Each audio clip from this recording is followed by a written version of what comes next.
अस्सलामु अलैकुम नाज़रीन।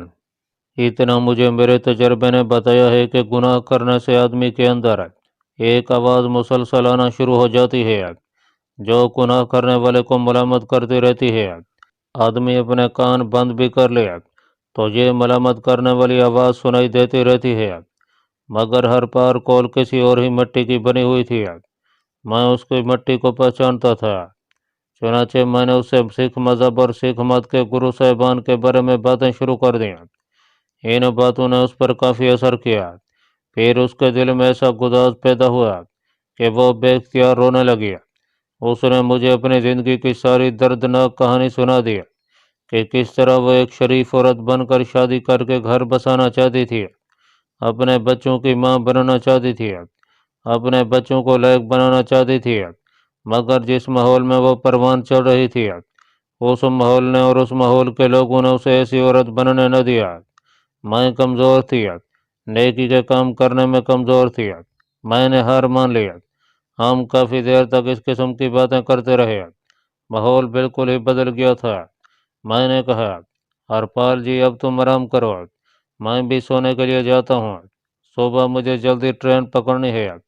हरपाल कौर ने पूछा, तुमने टाइम पे इसका अलार्म लगा दिया हुआ है ना? हाँ, ये काम मैंने आते ही कर दिया था। अच्छा, अब तुम आराम करो। मैं हरपाल कौर के बेडरूम से निकलकर अपने बेडरूम में आ गया। आपने भी ये ज़रूर तजर्बा किया होगा कि आदमी को नेकी का कोई काम करके नेकी का काम ना सही किसी गुनाह से अपने आप को बचा लेने के बाद जो रूहानी खुशी होती है, उसके सामने दुनिया की हर खुशी ही चलकती है। उस वक्त मैं भी अपने अंदर रूहानी खुशी की एक सरूर अंगेज लहर को जारी और सारी महसूस कर रहा था। मैंने टेबल लैंप बुझा दिया और आंखें बंद करके सोने की कोशिश करने लगा। उस वक्त आधी रात गुजर चुकी थी, मगर नींद मेरी आंखों से दूर थी। इसकी वजह यह थी कि मुझे बार बार उस अखबार का ख्याल आ रहा था जिसमें सुबह मेरी तस्वीर और खबर छप कर आने वाली थी।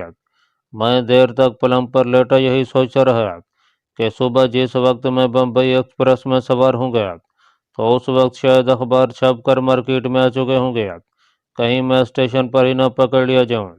मैंने सोच रखा था कि अगर जलंधर या किसी दूसरे स्टेशन पर लोगों ने मुझे पहचान लिया तो मैं मुकाबला करूंगा और इतनी आसानी से उनके काबू में नहीं आऊंगा। मैंने अंधेरे में गर्दन एक तरफ करके तपई पर रखे छोटे टाइम पीस को देखा। उसकी सुनहरी सुइयां रात का 1:30 बजा रही थी। मैंने फैसला कर लिया कि अब मैं नहीं सोऊंगा। नींद तो पहले भी नहीं आ रही थी। बेहतर है कि मैं बाकी की रात जाग कर गुजारूं। 4 बजे के करीब तो मुझे वहां से निकल जाना था। मैं पलंग की पुश से टेक लगाकर बैठ गया। पहले ख्याल आया कि टेबल लैंप रोशन कर दूं, फिर सोचा कि इसका कोई फायदा नहीं। इस तरह बेडरूम के अंधेरे में बैठा सोचता रहा कि हरपाल कौर का ड्राइवर मुझे 4 बजे यहाँ से स्टेशन पर ले जाएगा। हरपाल कौर तो उस वक्त गहरी नींद सो रही होगी, हालांकि उसने कहा था कि मुझे ज़रूर जगा देना, मैं तुम्हारे साथ रेलवे स्टेशन जाऊंगी, मगर मैं उसे जगाना नहीं चाहता था। खुदा जाने आगे क्या होने वाला था।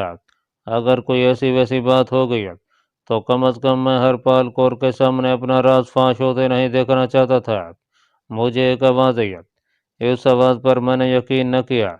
ये काल बैल की आवाज़ थी। किसी ने कोठी के बरामदे वाले दरवाजे के बाहर लगा घंटी का बटन दबाया था। मध्यम घंटी की बजने की आवाज़ आई। इस वक्त कौन आ सकता है? घंटी की आवाज़ दूसरी बार आई तो मैं जल्दी से उठकर बैठ गया। मुझे मामला गड़बड़ लगने लगा। मैं पलंग से छलांग लगाकर नीचे उतरा और अंधेरे में इधर उधर हाथ मारता गुसल खाने में गया। गुसल खाने की बत्ती रोशन करके दरवाज़ा इतना बंद कर दिया कि गुसल खाने के बल्ब की थोड़ी सी रोशनी बेडरूम में आती रही। मैंने बेडरूम के बंद दरवाजे के साथ कान लगा दिया क्योंकि मुझे नौकरानी की आवाज़ आई थी। वो हरपाल कौर के बेडरूम के बंद दरवाजे पर आहिस्ता से दस्तक देकर कह रही थी, बीबी जी बाहर कोई आया है। बेडरूम के दरवाज़ा खुलने के साथ ही हरपाल कौर की नींद में डूबी हुई गाली की आवाज़ आई। कौन आया है इस वक्त? खादमा ने कहा, बीबी जी बड़े थानेदार साहब आए हैं, साथ पुलिस के सिपाही भी हैं। वो क्या लेने आए हैं आधी रात को? हरपाल कौर ने बड़ी गंदी गाली निकाल कर पूछा। खादमा की आवाज़ आई। बीबी जी, वो कहते हैं बड़ा ज़रूरी मिलना है शर्मीती जी से। हरपाल कौर गालियाँ निकालती बुड़ करती जैसे कॉरिडोर में आ गई। मैंने ज़रा सा दरवाज़ा खोल कर देखा। बेडरूम के बिल्कुल सामने वो दरवाज़ा था जो ड्राइंग रूम में खुलता था। दरमियान में छोटी सी राहदारी या कॉरिडोर था। मैंने हरपाल कौर को देखा। वो स्लीपिंग गाउन का फीता कमर के गिर्द बांधते हुए ड्राइंग रूम में दाखिल हो गई। उसके पीछे खादमा भी दाखिल हो गई। उसने दरवाज़ा बंद कर दिया था। मैं दबे पांव अपने बेडरूम से निकला और ड्राइंग रूम वाले दरवाजे के पास जाकर खड़ा हो गया। मैंने पहले अपना कान दरवाजे से लगाया, फिर ज़रा सा दरवाज़ा खोलने की कोशिश की, मगर दरवाजे ने मामूली सी आवाज़ पैदा की। मैंने हाथ वहीं रोक लिया। इस तरह करने से दरवाजे में ऊपर से नीचे तक एक दर्द पैदा हो गई थी। मैंने उस दर्द में से देखा कि सामने सोफों के पास एक सिख थानेदार वर्दी में बड़े अदब से खड़ा था। पीछे 4 सिपाही दीवार के साथ लगकर खड़े थे। उन्होंने राइफलें नीचे कर रखी थी। हरपाल कौर जाते ही उस पर बरस पड़ी। तुम कौन होते हो मुझे आधी रात को आकर परेशान करने वाले? क्या मैं कोई चोर हूँ? मैंने कहीं डाका मारा है? मैं सुबह तुम सब की पेटियां उतरवा कर लाइन हाजिर करा दूंगी। सिख थानेदार ने हाथ जोड़ दिए और बोला, बहन जी, हमें आपकी हिफाजत के लिए आना पड़ा है, वरना हम कभी आपको इस वक्त तकलीफ ना देते। मेरी हिफाजत के लिए? हरपाल कौर ने ताज्जुब से पूछा, मुझे क्या हो गया था? सिख थानेदार ने अदब से कहा, अमृतसर जेल से भागकर एक खतरनाक पाकिस्तानी जासूस जलंधर आ गया है। वो अमृतसर में खून भी कर चुका है। तो फिर मैं क्या करूँ? तुम पुलिस वाले हो, क्या करते हो? तुम उसे पकड़ो जाकर, मेरे पास क्यों आ गए हो? सिख थानेदार ने आजी के साथ कहा, बात यह है कि बहन जी, हमें रात के 9 बजे खबर मिल गई थी कि पाकिस्तानी जासूस अमृतसर जेल से भागकर एक चौकीदार का खून करके जलंधर की तरफ आया है। हमने उसी वक्त शहर की नाकाबंदी करके तफ्तीश शुरू कर दी थी। हमने जीटी रोड के आसपास सारी कॉलोनियों में लोगों से पूछगछ किया तो शाहजी के मज़ार के एक आदमी ने हमें बताया कि एक आदमी उसके पास आया था और वो आईजी साहब की कोठी का पता पूछ रहा था। ये अभी थोड़ी देर की बात है। हम उस वक्त आपकी तरफ दौड़े कि ये खतरनाक किस्म का पाकिस्तानी जासूस है, कहीं आपको कोई नुकसान न पहुंचा दे। बस जी, हम आपकी खैर मालूम करने आए थे। आपके पास इस किस्म का कोई अजनबी आदमी तो नहीं आया?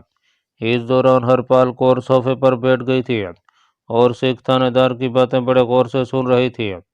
जब थानेदार ने अपनी बात खत्म की तो हरपाल कौर बोले, यहाँ कोई अजनबी शख्स नहीं आया।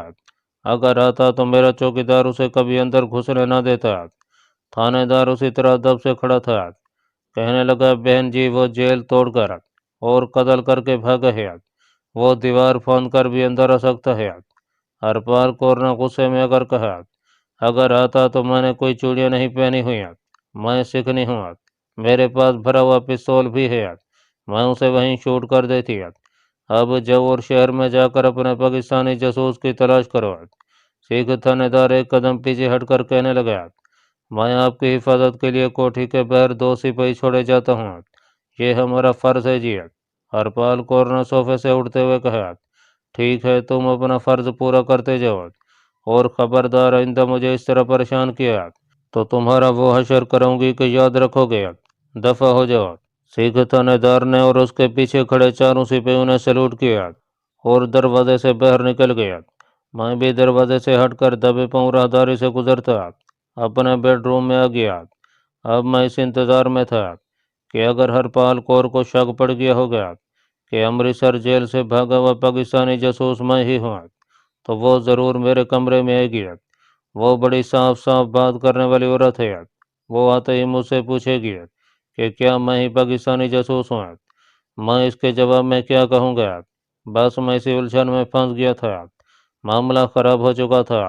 पुलिस मेरी तलाश में हरपाल कौर की कोठी तक आ गई थी। बाहर 2 मुसल्ला कांस्टेबल भी पहरा दे रहे थे। अब मेरी बचत सिर्फ इसी में थी कि खुदा करे हरपाल कौर को मेरे बारे में शक न पड़ गया हुआ कि मैं अमृतसर जेल से भागा हुआ पाकिस्तानी जासूस हूँ। जिस तरह की वह बातें सिख थानेदार से कर रही थी, उससे तो मैंने ये अंदाज़ा लगाया था कि वो मुझे पाकिस्तानी जासूस नहीं समझ रही है, लेकिन ये भी हो सकता था कि वो अंदर से सारा मामला समझ गई हो, मगर मुझे पुलिस के हवाले ना करवाना चाहती हो। बहरहाल मैं दोनों तरह से परेशान था। बेडरूम में अंधेरा था। मैं पलंग पर टांगे लटके खामोश बैठा था। मेरे अंदर एक हैजान सा मचा हुआ था। किसी वक्त ख्याल आता कि अभी यहाँ से फरार हो जाऊं। फिर सोचा कि अकेला यहाँ से भागा तो बाहर मुसल्ला कांस्टेबल खड़े हैं। हर तरफ शोर मच जाएगा। मैं हिम्मतन गोश भी था। यानी मैंने बेडरूम में और बाहर कॉरिडोर में छई हुई खामोशी पर कान लगाए हुए थे कि अभी मुझे हरपाल कौर के कदमों की आवाज़ सुनाई देगी। वो मेरे कमरे की तरफ आ रही होगी। वक्त गुजरता चला गया। खामोशी उसी तरह छाई रही। हरपाल कौर न आई। मेरी नींद पहले ही उड़ चुकी थी। अब मुझसे आराम से वहां बैठा भी नहीं जा रहा था। किसी भी वक्त कुछ हो सकता था।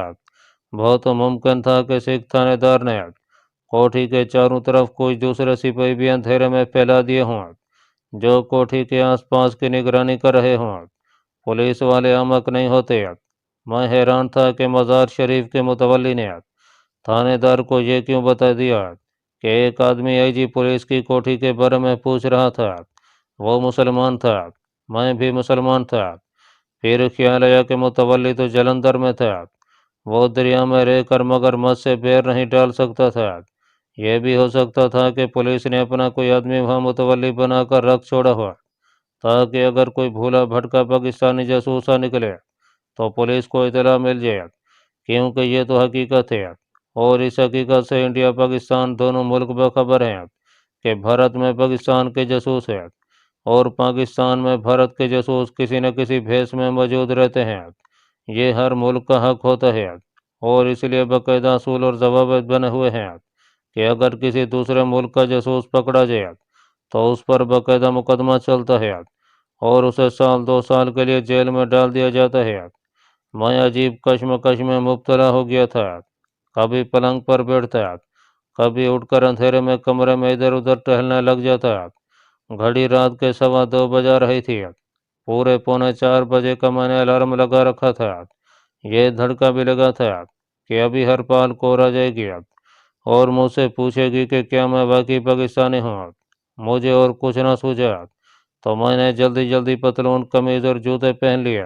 मैं फरार होने के लिए बिल्कुल तैयार हो जाना चाहता था कि अगर हरपाल कौर की नीयत बदल भी गई तो मैं उसे बड़ी आसानी से काबू कर लूंगा और पलंग के साथ चादर से बांध कर वहां से जिस तरह भी हो सका भाग जाऊंगा।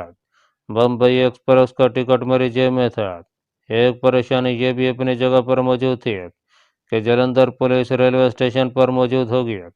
ये खुदा का शुक्र था कि सिख थानेदार के पास अमृतसर से मेरी तस्वीर नहीं पहुंची थी। अगर मेरी तस्वीर थाने में आ गई होती तो सिख थानेदार जरूर मेरी तस्वीर साथ लाता और हरपाल कौर को मेरी तस्वीर दिखाकर पूछता कि ये आदमी तो कोठी में नहीं आया। इस हकीकत ने दूसरी तरफ मुझे एक इत्मीनान भी दिला दिया।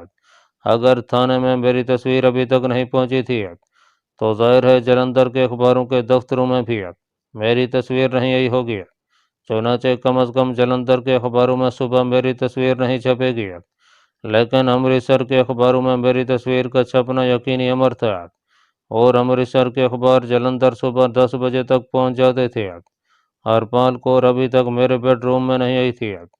अब मुझे यकीन होने लगा कि उसको मुझ पर बिल्कुल शक नहीं पड़ा। मैंने टाइम पीस का बटन दबा दिया ताकि उसका अलार्म न बजे। मैं नहीं चाहता था कि उसका शोर पैदा हो। उसकी सेकंडों की सुई बड़ी मध्यम टिक टिक के साथ गर्दिश कर रही थी। मैंने गुस्ल खाने में जाकर अपने चेहरे को गौर से देखा। ये ठीक ठाक था। मैंने जेब से कंघी निकाल कर बालों में फेरी। यहाँ एक खिड़की थी, वो बंद थी। मैंने इसके ख्याल से कि हो सकता है मुझे इस तरफ से कूदना पड़े, बाहर निकलना पड़े। खोला तो देखा उसकी बाहर की जानिब लोहे की सलाखें लगी थीं। इसका मतलब ये था कि अब मुझे हर हालत में कोठी के मेन गेट की तरफ से निकलना था। मैं असल में हरपाल कौर को बताए बगैर वहां से निकल जाना चाहता था। मैंने टाइम पीस की तरफ देखा तो 3:15 बज रहे थे। मैं आहिस्ता से बेडरूम का दरवाज़ा खोलकर राहदारी में आ गया। सामने ड्राइंग रूम वाला दरवाज़ा था, वो खुला था। मैं आहिस्ता आहिस्ता चलता ड्राइंग रूम में आया। ड्राइंग रूम का बरामदे की तरफ खुलने वाला दरवाज़ा भी बंद था। मैं कलीन पर चलता दरवाजे तक गया, कुंडी खोलकर ऐसा से बाहर की जानिब धकेला। वो कम वक्त बाहर से बंद था। शायद खादमाना सिख थानेदार और सिपाहियों के जाने के बाद बाहर से चटकने लगा दी थी। अब मेरे सामने दूसरा कोई रास्ता नहीं था। मैं वापस अपने बेडरूम में आ गया और अंधेरे में चलता हुआ पलंग पर बैठ गया। घड़ी पर निगाह डाली। उसकी चमकती हुई सुइयां 3:45 बजा रही थीं। अगर मैंने उसका बटन न दबाया होता तो इस वक्त उसका अलार्म बाज उठना था। मुझे अब रेलवे स्टेशन की तरफ चल देना चाहिए था। इतने में मुझे किसी दूसरे कमरे में घड़ी के अलार्म बजने की आवाज़ सुनाई दी। शायद ये आवाज़ हरपाल कौर के बेडरूम से आ रही थी। ज़रूर उसने भी सुबह का अलार्म लगाया होगा। फिर ये आवाज़ अचानक बंद हो गई, जैसे किसी ने उसका बटन दबा दिया हो। हरपाल कौर जाग पड़ी थी। मैं एक बार फिर गुस्ल खाने में घुस गया। ये मेरी इस तरह गैर शौरी हरकतें थीं। मैं इस वक्त हरपाल कौर से इस तरह बच रहा था जैसे वो पुलिस ऑफिसर हो और मुझे गिरफ्तार करने आ रही हो। मुझे उसके बेडरूम के गुस्ल खाने में पानी गिरने की आवाज़ आने लगी। फिर उसके खांसने की आवाज़ आई। वो मुंह हाथ धो रही थी। थोड़ी देर में वो मेरे कमरे में आने वाली थी। मैंने बगैर इरादे के मुंह पर पानी के छींटे मारे, तौलिए से मुंह पोंछा और गुस्ल खाने से निकलकर कमरे की बत्ती रोशन कर दी। मुझे हरपाल कौर के बेडरूम का दरवाज़ा खुलने और बंद होने की आवाज़ आई। मैं जल्दी से पलंग पर बैठ गया। दरवाजे पर ठक ठक हुई। कौन है? मैंने लरसती हुई आवाज़ में पूछा। मैं हूँ हरपाल। हरपाल की आवाज़ पर मैंने गौर किया। उसमें वही अपनायत थी जो सिख थानेदार के आने से पहले थी। मुझे कुछ हौसला हुआ। मैंने कहा, दरवाज़ा खुला है हरपाल जी। वो दरवाज़ा खोलकर अंदर आ गई। एक लम्हे के लिए मुझे ऐसा महसूस हुआ जैसे सिख थानेदार अंदर आ गया है। मेरे हाथ से जूता छूट गया। मैंने जल्दी से जूता उठाया और उसे दूसरे पाँव में डालते हुए मुस्कुराने की कोशिश करते हुए कहा, अच्छा हुआ तुमने अलार्म लगाया हुआ था। मेरा अलार्म बजा ही नहीं। वैसे मेरी आंख ठीक वक्त पर खुल गई थी। मैं अपनी जन्म से बड़ी बेनियादी से बात कर रहा था, लेकिन मेरी आंखें उसके चेहरे का मुसलसल जायजा ले रही थीं। हरपाल कौर के चेहरे पर हल्की थकी हुई नीम खाबीदा मुस्कुराहट थी। जगदीश, जल्दी वापस आना। पहले की तरह ना करना कि वापस आने का नाम ही न लो। मेरे सर पर से बहुत बड़ा बोझ उतर गया था। हरपाल कौर को मुझ पर जरा सा भी शक नहीं पड़ा था। अगर उसे मुझ पर शक पड़ गया होता तो यकीन करें, वो ऐसी औरत थी कि साफ साफ कह देती कि तुमने मेरे साथ झूठ क्यों बोला। मुझे पहली मुलाकात में क्यों ना बता दिया कि तुम पाकिस्तानी जासूस हो। मैं तो फिर तुमसे ज़्यादा प्यार करती क्योंकि मुसलमान मर्द बड़े अच्छे लगते हैं। लेकिन उसने ऐसी कोई बात नहीं की थी। कहने लगी, अच्छा क्या तुम तैयार होकर बैठे हो, अब आ जाओ, नहीं तो गाड़ी निकल जाएगी। मैंने कमरे पर एक सरसरी निगाह डाली और हरपाल कौर के पीछे पीछे बेडरूम से निकलकर ड्राइंग रूम में आ गया। बरामदे की बत्ती जल रही थी और जो मैं गाड़ी खड़ी थी। बूढ़ा सिख ड्राइवर मौजूद नहीं था। हरपाल कौर ड्राइविंग सीट पर बैठ गया। मैं उसके साथ वाली सीट पर बैठ गया। इंजन घुराया और फिर गाड़ी पोर्च में से बाहर निकल आई। हरपाल कौर ने हल्का सा हॉर्न दिया। चौकीदार ने दौड़कर कोठी का गेट खोल दिया। गेट की दोनों जाने बत्तियां रोशन थीं। मैंने गहरी निगाहों से सामने वाले दरख्तों की तरफ देखा। वहां मुझे कुछ इंसानों के साए नजर आए। ये पुलिस के सिपाही थे जिन्हें सिख थानेदार ने वहां हरपाल कौर की हिफाजत के लिए या मुझे गिरफ्तार करने के लिए तैनात किया हुआ था। गाड़ी बड़े आराम से बाहर निकलकर कोठियों के दरमियान वाली छोटी सड़क से होती हुई बड़ी सड़क पर आ गई। गाड़ी की रफ्तार तेज हो गई। जालंधर की इस फैशनेबल कॉलोनी की सड़कें रात के पिछले पैर की खामोशी में खाली पड़ी थीं। मैंने हरपाल कौर से बिल्कुल नहीं पूछा था कि रात को किसने घंटी बजाई थी। मैंने ये ज़ाहिर किया जैसे मुझे कुछ पता ही नहीं है। कुछ दूर चलने के बाद हरपाल कौर ने खुद ही कहा, तुम्हें मालूम नहीं रात को थानेदार आया था। मैंने अनजान बनकर ताज्जुब से पूछा, थानेदार आया था? वो क्यों? हरियत तो थी। हरपाल कौर कहने लगी, कोई पाकिस्तानी जासूस अमृतसर की जेल से भाग गया है। पुलिस उसकी तलाश में थी। यहाँ से करीब एक मज़ार शरीफ है। पुलिस सुराग रसानी करती वहाँ पहुंची तो वहाँ जो आदमी रहता है उसने बताया कि एक आदमी मेरे सरदार खामन की कोठी का पता पूछ रहा था। पुलिस को शक पड़ा कहीं यह पाकिस्तानी जासूस ही ना हो और सरदार जी को कत्ल करना चाहता हो। थानेदार आधी रात को मेरे पास आ गया। कहने लगा, जी यहाँ कोई मशकूक आदमी तो नहीं आया, आपकी हिफाजत के लिए भी आए हैं। मैंने उन्हें बहुत गालियाँ दी। तुमने कोठड़ी से बाहर निकलते वक्त देखा नहीं, सामने पुलिस के सिपाही खड़े थे, ये मेरी हिफाजत के लिए थानेदार लगा गया था। फिर वो थानेदार को गालियाँ देने लगी। सड़कें खाली पड़ी थीं। हरपाल कौर बोली, मुझे वचन दो कि तुम बम्बई में ज़्यादा दिन नहीं ठहरोगे और वहाँ से सीधा मेरे पास आओगे। मैंने कहा, मैं वचन देता हूँ कि बम्बई से सीधा तुम्हारे पास आऊँगा और बड़ी जल्दी आऊँगा। वो खुश होकर कहने लगी, अब इस वचन पर मर्दों की तरह कायम रहना, सरदार की तुम फिक्र न करो। वो बूढ़ा खोसट जलंधर वाली कोठी में कभी कभार ही आता है, आ भी गया तो मैं उसे भगा दूंगी। उसकी क्या मजाल है कि मेरे सामने बोले। गाड़ी अब रेलवे स्टेशन के सामने आ गई थी। स्टेशन की बत्तियां जगमगा रही थीं। मुसाफिर गाड़ियों और तांगू रक्षों से उतरकर अपना अपना सामान कुलियों से उठवा रहे थे। जलंधर के स्टेशन में 12 बरस में कोई तब्दीली नहीं आई थी, वैसे का वैसा ही था। हरपाल कौर ने गाड़ी एक तरफ अंधेरे में खड़ी कर दी। लगता है तुम मुझसे फिर बेवफाई करोगे, अब गए हो तो जाने कितने सालों बाद मिलोगे। मैंने कहा, हरपाल जी, मैंने तुम्हें वचन दिया है, मैं अपना वचन पूरा करूंगा। माता जी की समाधि पर फूल चढ़ाने के बाद फौरन बम्बई से जलंधर रवाना हो जाऊंगा। उसने पर्स में से एक लिफाफा निकाल कर मेरे हाथों में थमा दिया और बोली, इसे मेरे सामने मत खोलना, इसे मेरी मोहब्बत की छोटी सी निशानी समझकर स्वीकार कर लेना। मैंने लिफाफा कमीज की जेब में डाल लिया और कहा, शुक्रिया हरपाल जी, अब मैं जाता हूँ। और अब रखा। उसने मेरी तरफ मुस्कुराते हुए देखकर कहा। मैं गाड़ी से निकलकर तेज तेज कदमों से स्टेशन की लॉबी की तरफ चल पड़ा।